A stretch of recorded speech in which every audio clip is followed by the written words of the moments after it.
it's Brett, and I am back with another video to help you out during your wedding planning process. So today I have a really big tip that I think is going to help you stay on budget.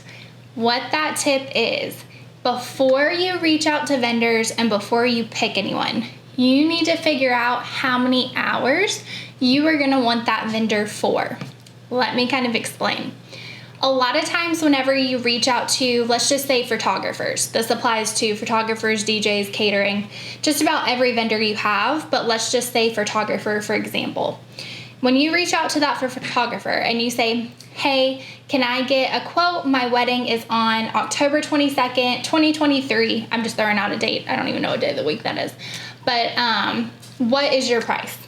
And the photographer gets back to you and they say, oh, I am $3,500. And then you ask another photographer, hey, what is your price? And they say, I am $4,500.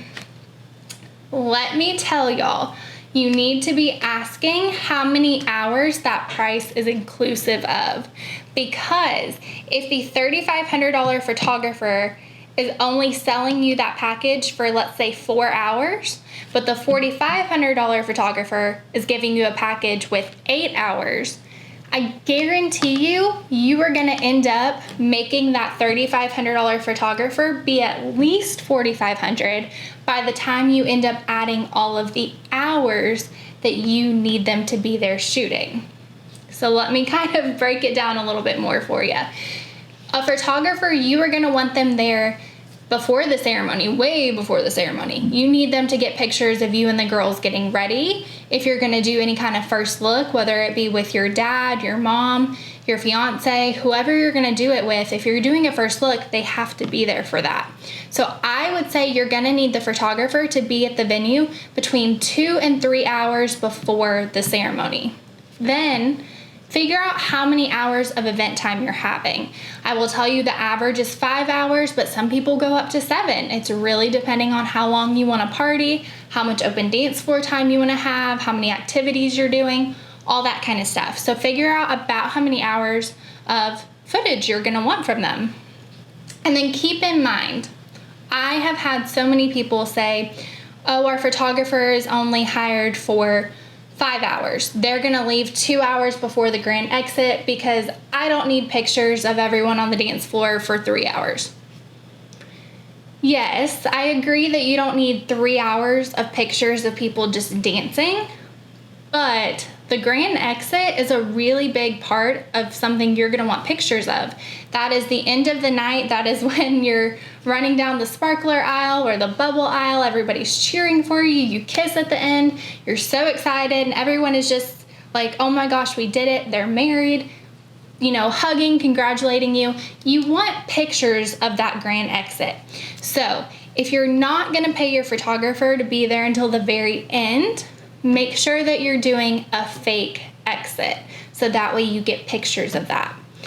And then let me also tell you venue time. Here we have a 10, 12, and 14 hour package. When you are planning your budget, you need to plan how many hours of venue time you need. You need to plan how many hours you want catering to be at the venue for, because catering, let's just say they have 4 hours, but you have 5 hours of event time. Who's going to be bussing tables and taking out the trash that whole last hour? And that is where things start to add up, because then your DJ is going to say, oh, you only have me hired for 4 hours. Would you like to add 2 more hours? Okay, that'll be another $500. Okay, well, there's $500. Photographer, oh, you want to add 2 more hours? There's another $1,000.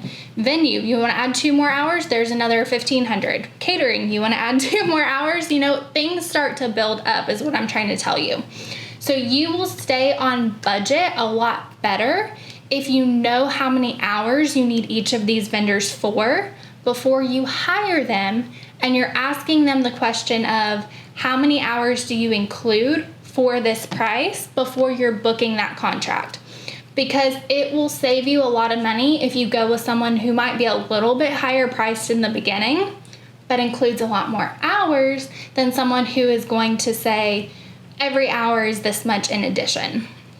So I know that seems a little bit complicated. So stay tuned for a part 2 video next week where I'm going to go over a timeline and help you figure out exactly how long you need each of your vendors for. So I hope that this video helped you out. Before you reach out to those vendors, try and figure out about how long you're gonna need them for, and that will help you stay on budget. Thank you so much for watching, and I'll see you next week. Bye.